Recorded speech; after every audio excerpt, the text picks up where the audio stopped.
Hello, me lovelies. It's me, Ned Natter, with the famously unpasteurised and unfiltered Ned Natter Radio Show, ready to brighten your day.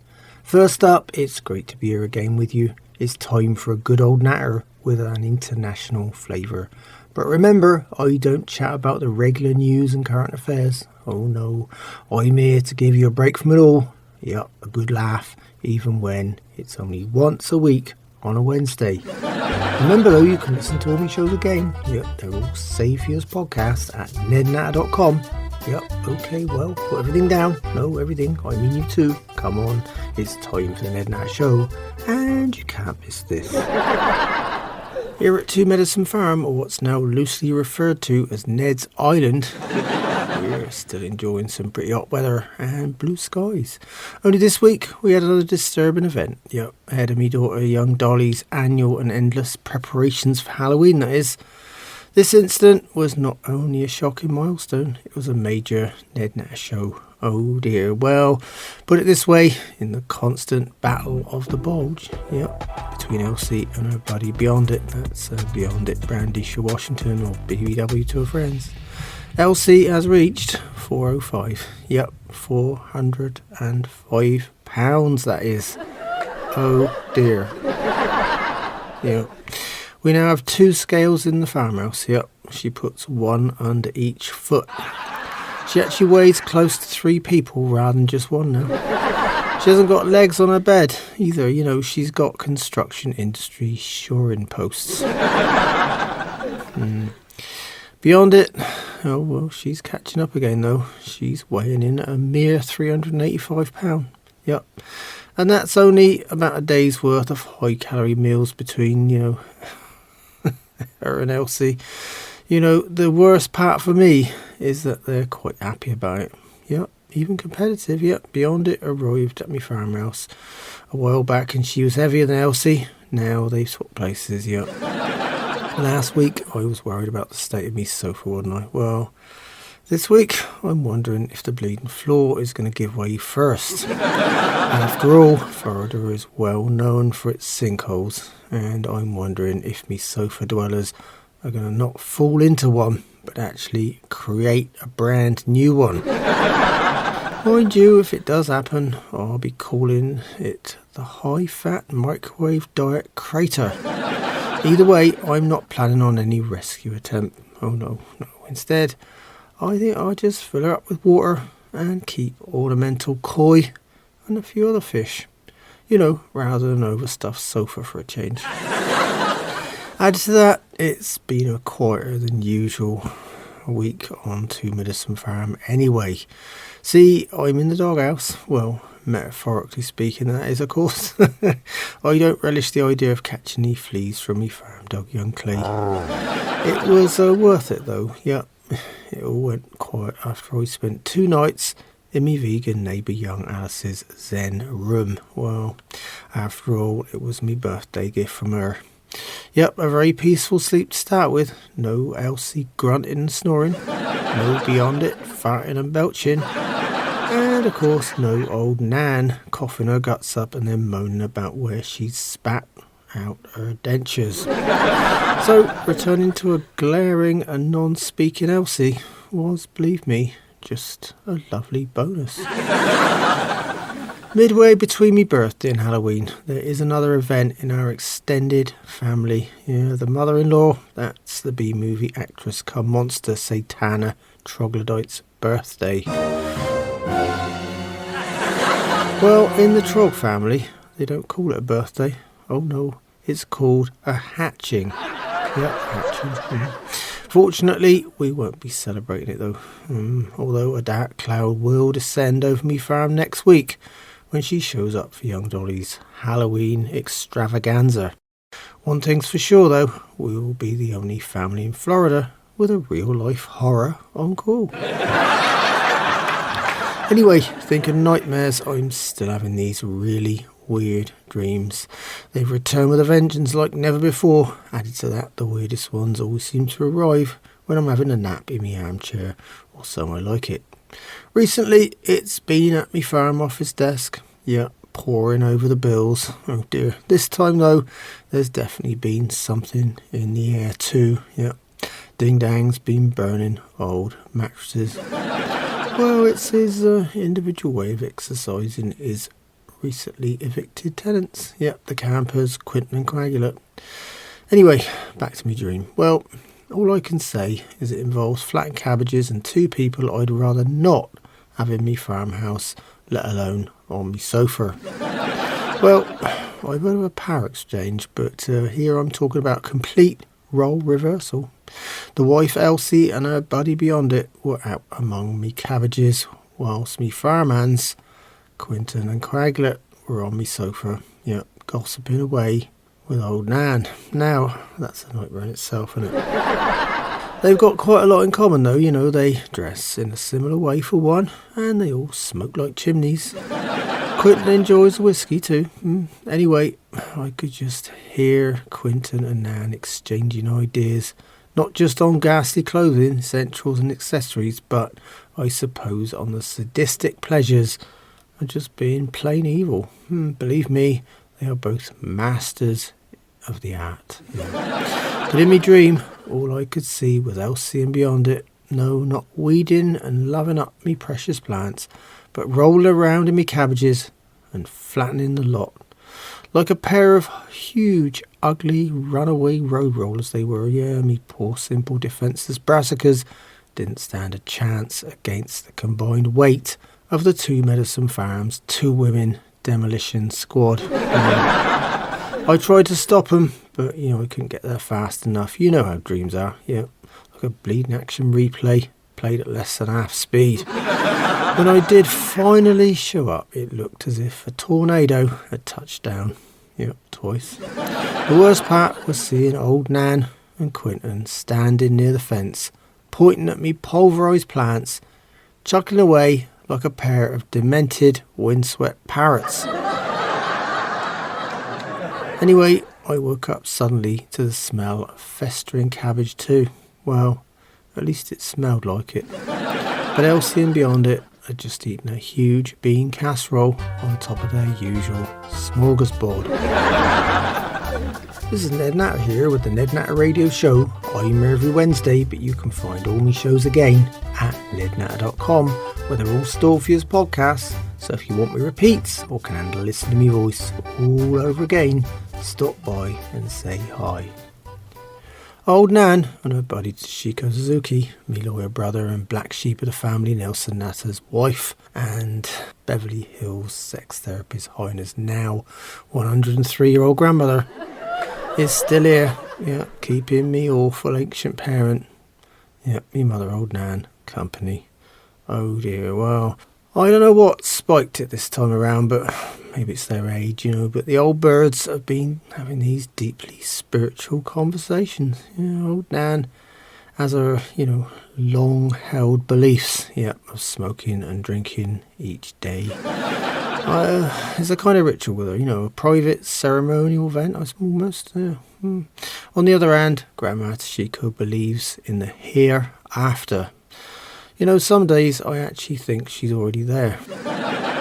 Anyway, that has caused some heated debate at their end of the living room, you know. Well, Nan doesn't think of reincarnation as a possibility at all. On the other hand, you know, I always thought she might come back as an ashtray, though, you know. She'd still smell the same, and I get to see her each day, but not have to put up with the endless moaning. Although when Toshiko mentioned hungry ghosts as one of the reincarnation possibilities, old Nan got all hysterical and reckoned that would sum up Elsie's trip to the other side quite well. Still, on a spiritual note, I've been even praying myself this week. Yeah, a pair of them would just shut up and give me some peace and quiet. But to add to the week's drama, old Nan has taken a shine to our new mail carrier. Yep, Virgil made the awful mistake of being nice to the old crow. Now she thinks there's a sporting chance sees a sprightly though stooping 64-year-old, and the mail is only a part-time job for him. He does only 2 days a week. The other mail guy calls him his sub. So maybe that's why Nan considers him a pushover. I mean, surely a sub guarantees there's a 90% chance that he'll do exactly as old Nan says, despite the 30-year-old age gap. Oh dear, I hate to consider the options or possibilities, but I've got a sneaky feeling Nan's about to get busy with her online shopping to guarantee he shows up at least twice a week. And brings it right to the door where she'll be doubtless waiting for him. Ready with her broomstick, wand and cauldron. At first he'll just think it's festive decor, won't he? Until he finds out the truth. Nan has those ready for action all year long. This is Ned Natter here with the Ned Natter Radio Show. I'm here every Wednesday, but you can find all my shows again at nednatter.com. On the other hand, me usually scruffy farmhand Ding Dang was changing ever since me camper, painter, writer and former movie extra Quinton and his partner Quaglet moved into his trailer home. But it's back to the usual Ding Dang this week. Well, not quite. He doesn't smell so bad or look that hideous yet. But the flamboyant Quinton's fast-moving hands effect will soon rub off. Well, I can't be sure. Ding Dang colours up very well when I even mention Quinton or his hands. In the meantime, though, me farmhand has been paying a lot of attention to the wife's buddy Beyondit. After all, you can hardly miss her. More so, though, when she stands in front of the sun. At first, I thought it was all change when he invited her over for a candlelit supper,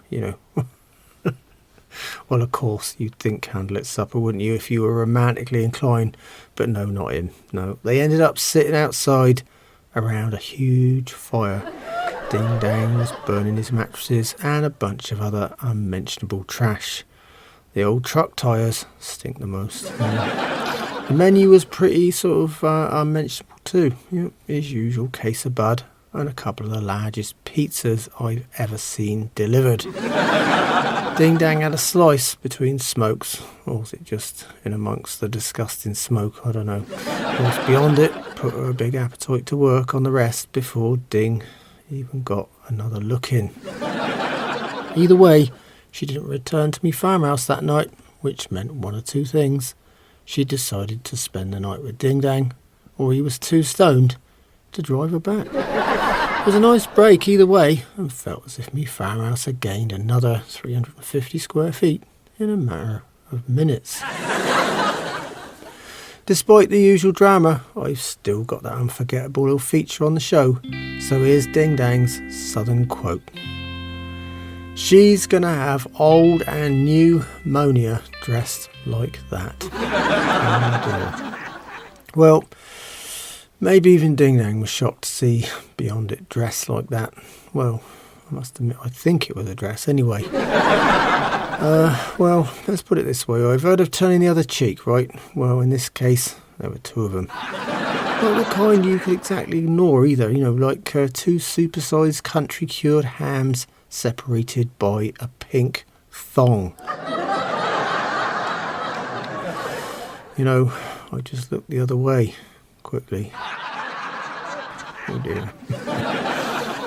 Me recently rehoused campers, Quinton and Quagga have been enjoying dry weather and learning how to use silicone, newspaper and big gap filler to weatherproof their perforated palace, also known as an ancient dilapidated travel trailer. But first they had to rid the place of me farm dog Clay's fleas and cat Charles' endless sticky ticks. So they used, them smoky orange foggers. Only with all the leaks and other holes in the trailer, it ended up looking like an oversized, dysfunctional firework.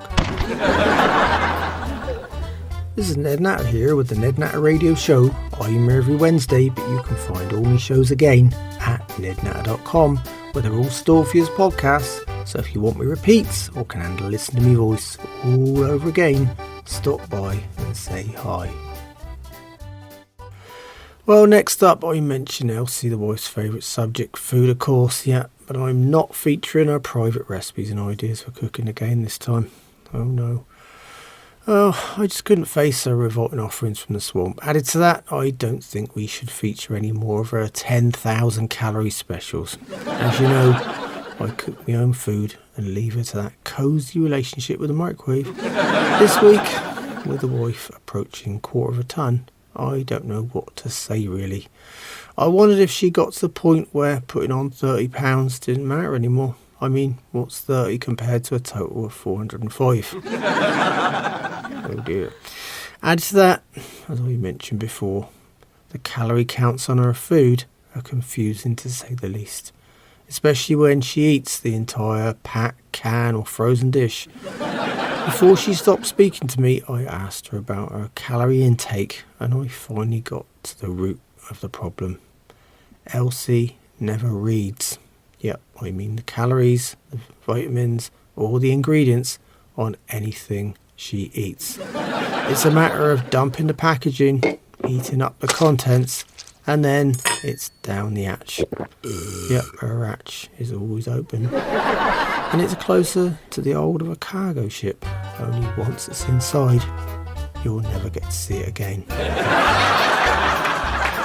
This is Ned Natter here with the Ned Natter Radio Show. I'm here every Wednesday, but you can find all my shows again at nednatter.com, where they're all stored for you as podcasts. So if you want me repeats or can handle listening to me voice all over again, stop by and say hi. Me blind neighbour old Lonnie and his housemate nudist swinger old Fred's house is apparently the hottest venue in North Florida for a swingers party every Saturday night now. It's called Do You Know Fred? Yep, I wish I didn't. Oh dear. Well, to enter you have to bring a bottle, your wife, and a potluck dish, for the all-night buffet. Fred meets like-minded folks and old Lonnie, well, eats his way through stacks of free food. So when Saturday finally rolled round again, Fred told me this week's party theme was called Preachers and Sinners. Yeah, hardly an original one round here. I even heard that some of them were actually the same thing. And that's, oh dear, alright, isn't it? But with Fred's party, it's all about either nudity, uniforms, or kinky outfits in general. Yeah, the regulars began to show up in all kinds of weird interpretations of the theme though. The preachers came in hats, coats and ties, and the sinners came dressed as politicians.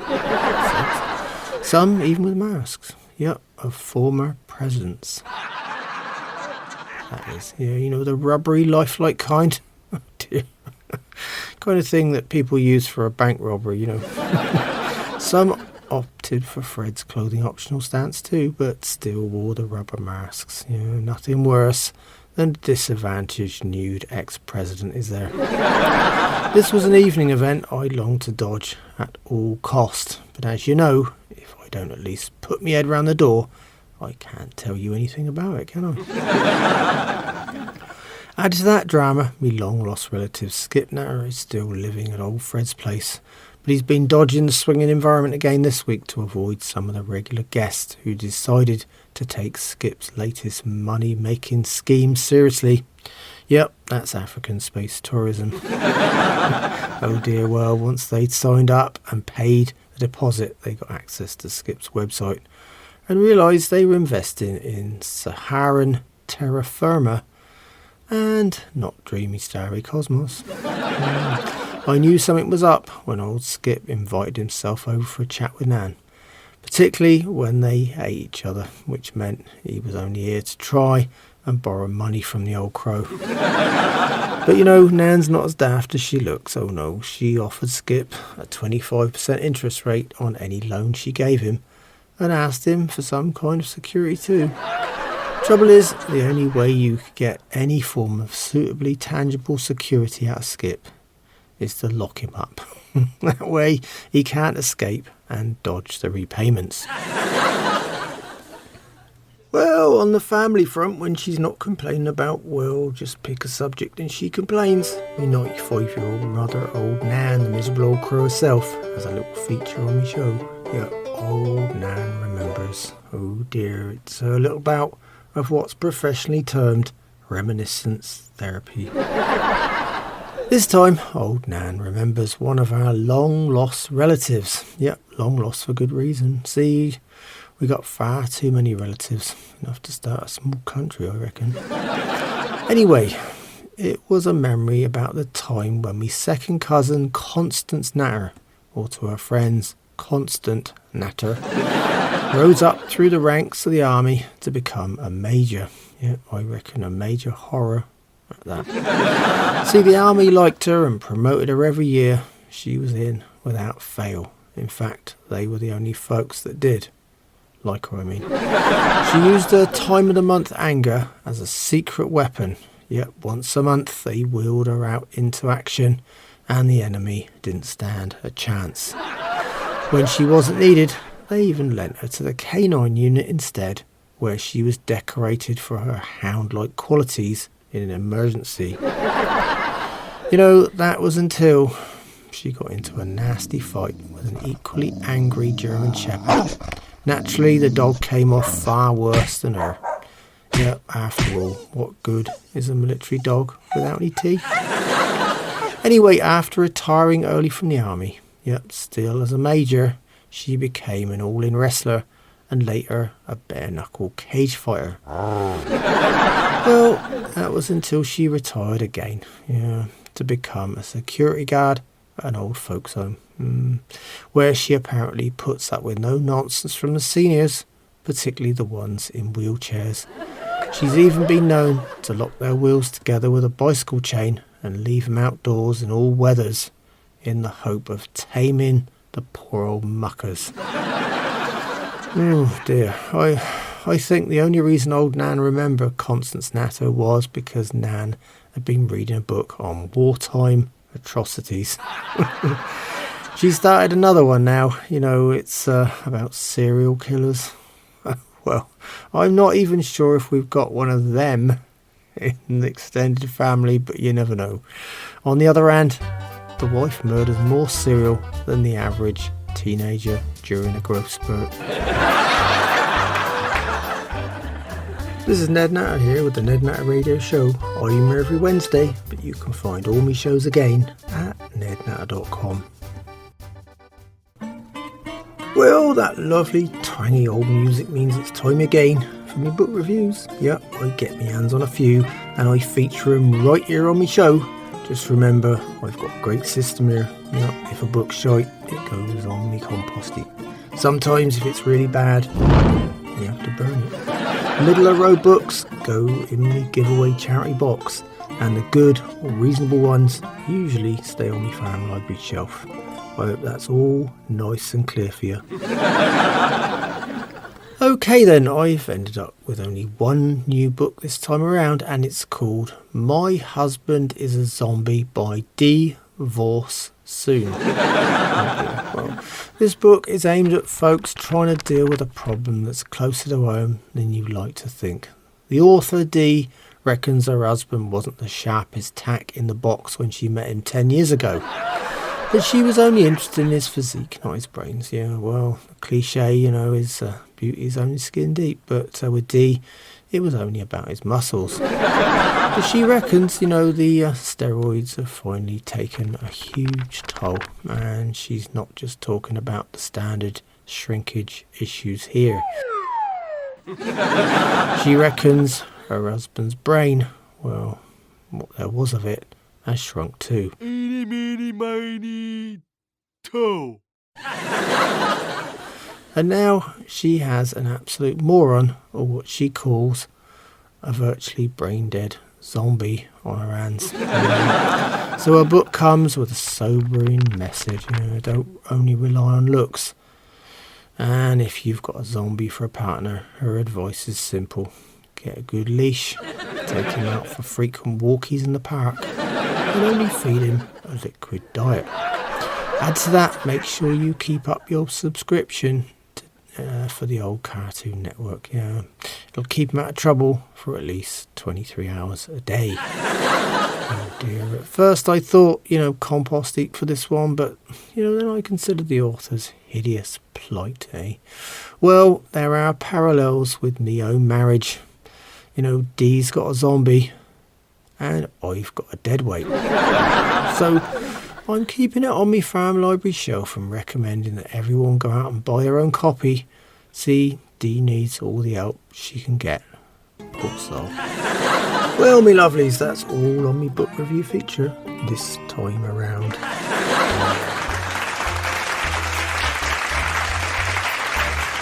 This is Ned Natter here with the Ned Natter Radio Show. I'm here every Wednesday, but you can find all my shows again at nednatter.com, where they're all stored for you as podcasts. So if you want me repeats or can handle listening to me voice all over again, stop by and say hi.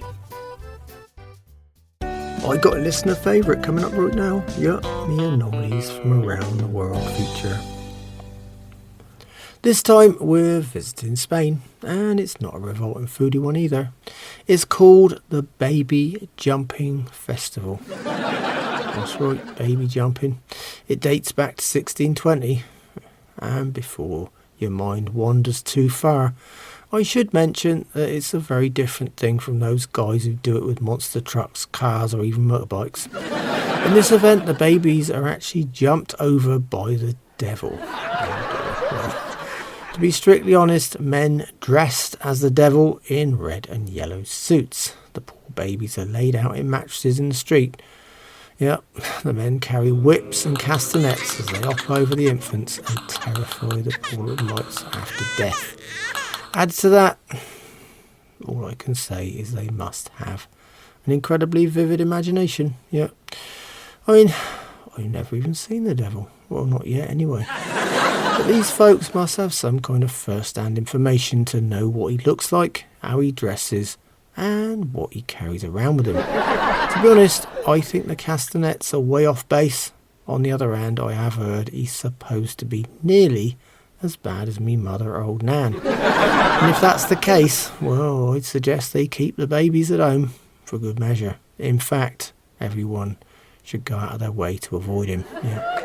I'm speaking, you see, from hard-won experience. Just remember, I was hoodwinked into allowing such a creature to actually live under my own roof. This is Ned Natter here with the Ned Natter Radio Show. I'm here every Wednesday, but you can find all my shows again at nednatter.com. Well, now we're heading to England. Yep, see, I got a call from Nigel Ponce, the arrogant old catfish-faced gentleman farmer. Me brother Young Buck skipped the USA and manages Ponce's old farm on his rambling estate. After living in Pennsylvania for 15 years, Buck naturally picked up plenty of American expressions and he really enjoys confusing Ponce with them. Ponce has to call me for an explanation. See, he hasn't got the internet in the manor. Just good old-fashioned manners. So how could I leave the subject of Nigel Ponce without mentioning me special feature right here on the Ned Natter Show? It's called American for Foreigners. After all, Ponce finds most regular phrases and sayings foreign. Oh dear, well, here goes American for Foreigners with me arrogant British aristocratic contributor. First up though, here's his latest voicemail message. You have messages. Well, hello, Ned. This is Nigel Ponce calling you from England. Your brother Buck has just thrown this ridiculous thing at me today, and he says, break a bill. Well, I don't know. I think something like that happened to one of my ducks once, but maybe you could help me out, old chap. Please give me a call back and let me know what on earth he's talking about. Thank you so much. Goodbye. You know, I just love the way he actually introduced himself on my voicemail there. You know, it's as if I know someone else who actually sounds just like him. Oh dear. Anyway, let me translate for you, Nigel. See, Buck's been throwing out a load of commonly used phrases and words, and old Nigel is totally confused. This time, it's break a bill. Yep. I'll be giving you the short version, Nigel. Buck reckons he could never break a bill at his local store or gas station. Well, Nigel, to break a bill, you know, is like getting change from a £10 note for you. In other words, getting small denominations from a larger note. Of course, here it's called a bill and not a note. It's just like, you know, The letters I get in the mail are never French ones, if you get me meaning. The problem with Buck asking someone to break a bill or get change is that all his $100 bills were counterfeit. So as you can imagine, they always saw him coming, and locked up the register pretty fast. I hope that solves the problem, Nigel. This is Ned Natter here with the Ned Natter Radio Show. I'm here every Wednesday, but you can find all my shows again at nednatter.com. I headed over to me and constant political commentating neighbour old Rush's Stonewall Jackson Farm to listen to the latest second-hand news from the right centre, and all in small instalments. Yep, with a weak bladder, Rush is always rushing off. Poor old mucker. Our other politically challenged and motivated neighbour, Jeremy Sprung, the polyamorous political commentating Democrat ex-TV host, is in California, and this week Rush is still focused on his new segment and has forgotten all about the Democrats, well, the current situation anyway. Although his politics are always on track, he says conversion is now better than preaching. Yeah, Rush leaves the preaching to the preacher, and so he's got his latest contribution to the Ned Natter Show here. Yep, it's how to become a Republican. And this week he's back on form, alright, yeah, well, in his very own simple words, that is. To become a good Republican, you need to think about winning and making phone calls, sending emails, talking to neighbours, knocking doors and registering up new voters. Well, Rush, that was definitely a statement. But before he could say anything else, his words tailed off and he excused himself with that standard statement. Gotta go, Ned. Yep, oh dear. Rush has always gotta go. And flush. But late that day, I was taken aback when I saw him again. Yep. Being helpful and working on his private conversion through kindness initiative. This time, mowing again. Yep. Only outside me C-store restaurant owning rapper Pashana Kondapindi's house. Yep, that's Mumbai Mansion. And nearly a mile away from Stonewall Jackson Farm. Rush reckons a lot of Asian Americans are staunch conservatives, and he's noticed Pashana hadn't put his name down for any particular team yet. Of course, Rush wants to beat everyone to the goal on this one, particularly as last week's victim, young Alice, doesn't seem to care either way. Oh well, he has got a point. Why, because Pashana is conservative when it comes to spending his money, there's no doubt about that. Take his restaurant, for example. The entire replica of the Taj Mahal is made out of painted polystyrene and paper mache. I can't decide if that's conservative or just plain cheap. But you never know. Maybe that makes him an ideal candidate for Rush's conscription plans. This is Ned Natter here with the Ned Natter Radio Show. I'm here every Wednesday, but you can find all my shows again at nednatter.com, where they're all stored for you as podcasts. So if you want me repeats or can handle listening to me voice all over again, stop by and say hi. Me lovely neighbour young Alice Jones invited me over for our weekly vegan cake and fair trade coffee sit down. Young Alice's growing collection of pet chickens seems to be doing well, but we didn't chat about her latest newest pets this time. No, but before we could say much else, Alice reminded me how Mercury has been in retrograde and she's not made any new plans since the end of September, as she's been waiting for it to all catch up again. Anyway, she reckons next week she'll be doing me next tarot reading. Oh dear, you know, before I met young Alice, I thought Major Arcana was an Indian military officer. Oh well. Added to that, she said I should be taking more notice of the wonders of nature around me, and baffled me again with a really bizarre statement right out of the blue. Yep. Hummingbirds have a heart rate of 1260 beats per minute, Ned. Some of them even reach 60 miles per hour too. Yep. I knew they were fast, but, you know, they'd leave me tracked to a dust for sure. On the other hand, my heart rate only goes up when I see young Alice, but, you know, not that much. I'm around 60 right now, not 1260. Oh dear. Anyway, as always, Alice's coffee, cake and company was reliably nice. This is Ned Natter here with the Ned Natter Radio Show. I'm here every Wednesday, but you can find all my shows again at nednatter.com.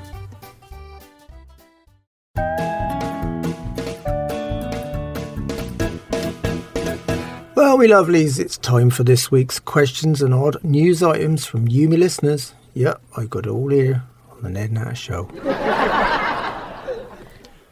Right then, I got a call from Sheila in Stockton, and she wanted to let me know that she's been reading up on this article she read about her smartphone spying on her. And if you own one, it's spying on you too. Yeah, these researchers have discovered that no matter how clever you think you are at covering your tracks, the little devices can continually send information about you, where you are, what you're doing, back to its digital masters. Oh dear. In fact, no matter how hard you try to halt this process, all those lovely so-called convenient apps you love don't work properly unless they can spy on you. It's what you call a vicious circle, I suppose, yep, with you and your little electronic aid right in the middle of it. Anyway, fortunately, my phone still inside the septic tank, yep. Still no eager volunteers either to retrieve it, so it's spying on some very unpleasant stuff right now. I just hope the information's finding its way back to whoever needs it. At least that way they'll know immediately how I really feel about their product, the associated apps, and their excessive, obsessive spying. Oh dear.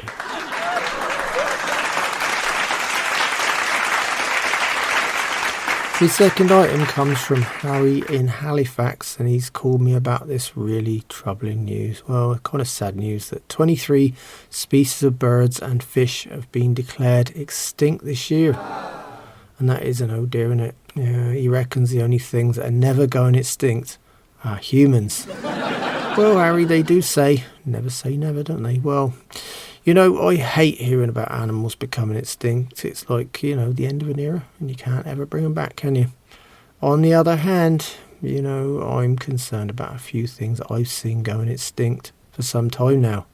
Yep, good manners, general civility, kindness, and worst of all, hope. Yeah, I open a door for someone and they just glare at me. But I'm used to that. Me mother Nan has always glared at good deeds. I give way to one person in traffic and 10 fill in the space, causing me to brake like hell. Yeah. To sum up though, you know, with all that loss, that's what I'd call an extinction crisis. This is Ned Natter here with the Ned Natter Radio Show. I'm here every Wednesday, but you can find all my shows again at nednatter.com, where they're all stored for you as podcasts. So if you want me repeats or can handle listening to me voice all over again, stop by and say hi. The dubious conman agent 50% has lined me up with a new ad this week, and he's got something really odd this time around. Oh dear, I'm looking through 50%'s latest offering, and I'm really not sure about this one at all. It might just be taking things too far, you know, by that I mean further than last time. This is the kind of ad you can actually picture disaster in, you know, whilst you're listening to it. Anyway, so here goes. You're just going to love our unique offerings here at Dream Vacation Services Inc. A dream vacation like no other. So let's start with the deal of the week. Yeah, with everything back to normal in Afghanistan, you can visit right now again, yeah. Some folks like the sound of the unique way of life there. Add to that, if you do break the law, they don't bother with jail. No, not at all. They just let you get stoned instead. Sounds like me farmhand Ding Dang's dream vacation. Yep, we don't just get you there, we provide the entertainment too. So visit our website today to learn more at bangforyourbuckvacations.com. But don't forget our unique 30-day guarantee. Fly in 30 days or your money back. But wait, with every vacation booked this week only, we're offering a complimentary instant Afghan beard kit and free entry into our unique vacation prize draw. Yep, that's right, get entered free for a chance to win a 2-year all expenses paid break. Yep, a full 2 years that is, in our Guantanamo Bay resort, where you'll find open spaces, unique purpose-built accommodation and access to a full range of water, sports, yep, and of course the peaceful fortified beaches. Add to that, they're all gated off nicely from the Cubans, and you can't beat that. You know, that's making me think about booking Elsie a dream vacation. Could be my dream actually. She won't even need to bother with the free beard kit either, you know, she can just dye one of her chins instead. Yep, it's a dream for me, alright. I could also enter old Nan into the 2-year vacation draw. Come to think of it, might be easier to, you know, go and pay for it. Oh dear. This is Ned Natter here with the Ned Natter Radio Show, and whichever way you dice it, me show is unpasteurised and unfiltered. But that's all me lovelies, and on that note we better go. So until next time, remember farmers are getting older, some more than others. It's time some new blood came down on the farm and gave us an hand. Shite matters, without us you wouldn't have anything to eat. Without me, your Wednesdays won't be much fun. In the meantime, you can find me and all my radio shows at nednatter.com. Yep, they're all safe use podcasts too. Add to that, there's me social media links. So come by and say hi. It'll be great to hear from you. Thanks so much for listening. It's been a pleasure chatting with you again. And I hope you join me on the Ned Natter Show soon. So until then, keep a smile on your face. Think positive. And don't sweat the small stuff. The grass is not always greener on the other side. It might just be a freeway. Goodbye, me lovelies.